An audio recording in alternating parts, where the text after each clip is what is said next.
DJ Satish Kumar. कनिहली बेनी लचकी रिंगना मोहिडारी रानी मोला, कनिहली बेनी लचकी रिंगना मोहिडारी रानी मोला।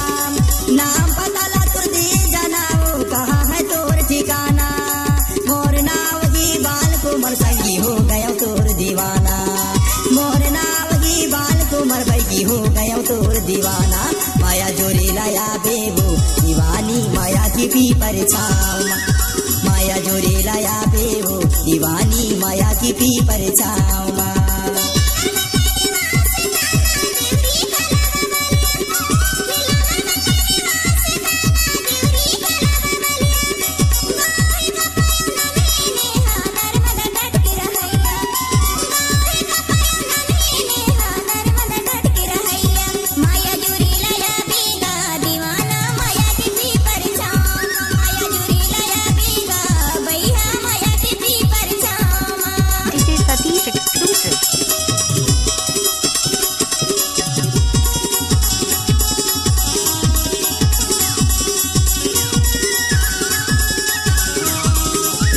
By DJ Satish.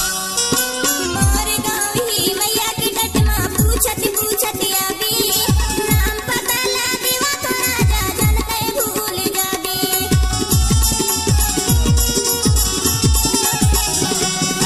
मोर गाँव ही मैया की डटमा पूछत पूछत आबी, नाम पता ला देवा थोड़ा जा जनते भूल जाबी।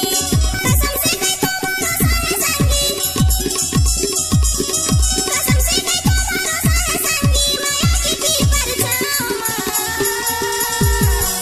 माया जोरे लाया हूँ वो दीवानी माया की पी परछाव, माया जोरे लाया हूँ वो दीवानी माया की पी परछाव। आप सुन रहे हैं डीजे सतीश नरसे का मिक्स।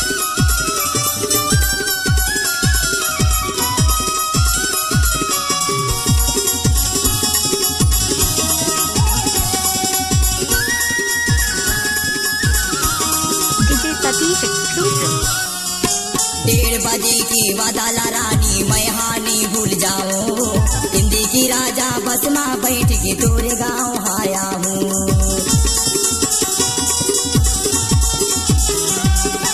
1:30 बजे की वादाला रानी मैं हानि भूल जाऊं, हिंदी की राजा बस में बैठ के तोरे गाँव आया हूँ।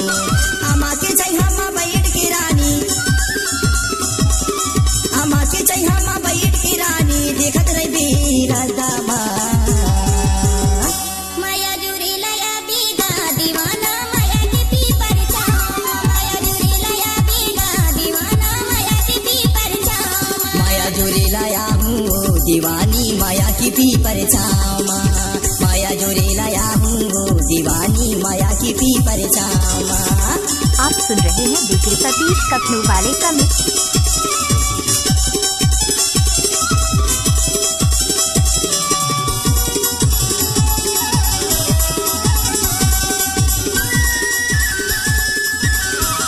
DJ Satish exclusive.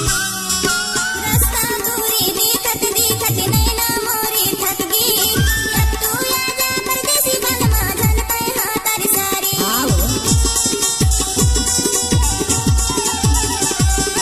रास्ता दूरी देखत देखत नैना मोरी थक गई, अब तू आजा परदेसी बलमा धन पे हाथर सारी।